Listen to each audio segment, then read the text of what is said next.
Hey guys, Josh here with Real Dead, and this is my wife Michelle. She actually goes see several of these horror movies with me. We're actually going to be reviewing Night Swim, which we just saw this morning. It's a Blumhouse film. So it is a PG-13 horror movie, right, Michelle? Yes. And I'm not a huge fan of those. The trailer made it look interesting. Mm-hmm. So I'm just kind of mysterious, right? I'm just going to kind of give you a quick little synopsis. Michelle can key in, but it takes place at revolves around a swimming pool and a family moving into a new house, and it's the Waller family, and the father, his name is Roy. He is actually a baseball player. His name's Ray. Oh, whoops! Sorry, I read that wrong. His name is Ray. Sorry, he's actually a semi-retired baseball player because he has MS and he's dealing with that. And they're looking for a new house and all this in a new neighborhood. The mother's name is Eve. The daughter's name, who's a teenager, is Izzy. And the son, who is probably like 12 or something like that, his name's Elliot. And so they move into this house with a pool that's like dirty and all that, and they have to clean it up. And, you know, they end up loving this pool. But the pool has more than meets the eye. And you get that just from the opening scene of the movie. We're not going to try to give away too much. At the end, we might talk a little spoilers. But overall, Michelle, what was your expectations going into the movie? And then once you saw the movie, what were your thoughts? So the trailer for this was pretty mysterious, so I wasn't sure what to expect.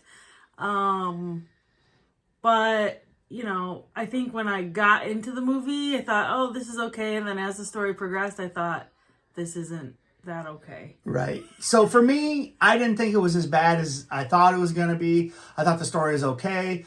Some of the special effects weren't very good at all, in my opinion. Some of the stuff that I really liked was actually underwater in the pool. I like that. Like they're in a pool, which is small, but in certain points of the movie, it's like the water they're in is like you're in the ocean almost. It's like ever expanding. So it's really, I think some of them shots are really cool.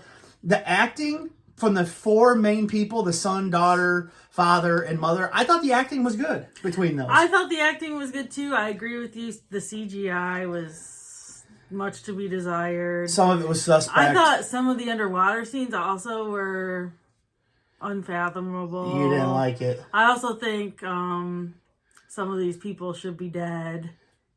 Yeah, I mean, sometimes they are underwater for extreme amounts of time. Minutes.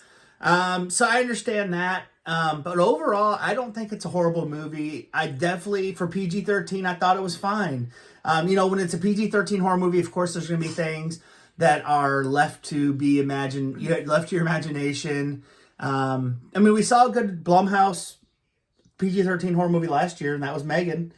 And this one is not Megan, for sure. I liked Megan. I thought the concept here was okay, though. I thought it was a decent concept, a haunted pool, you know.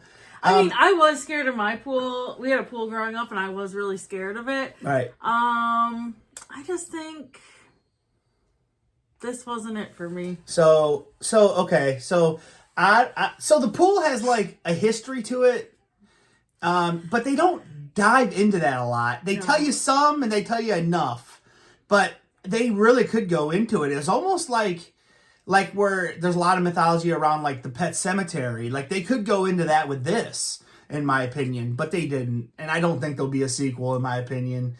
But I will say, so out of 1 out of 10, 1 being the best, 10 being the worst, Michelle, what do you give this? 2.5. Whoa. That's pretty bad. I'm saying I'm giving it a 4.5. And you know, if you're in the mood for just a PG-13 horror, Blumhouse, you know what they do. I say check it out. If not, wait for it on streaming. But overall, excuse me. Overall, I thought it was okay, man. I thought it was just okay. I didn't think it was horrible. I didn't think it was the worst theater experience I ever had. I've seen people saying stuff like that. But for me, Blumhouse, they're striking out a lot lately, in my opinion. Yeah. Blumhouse needs to step it up.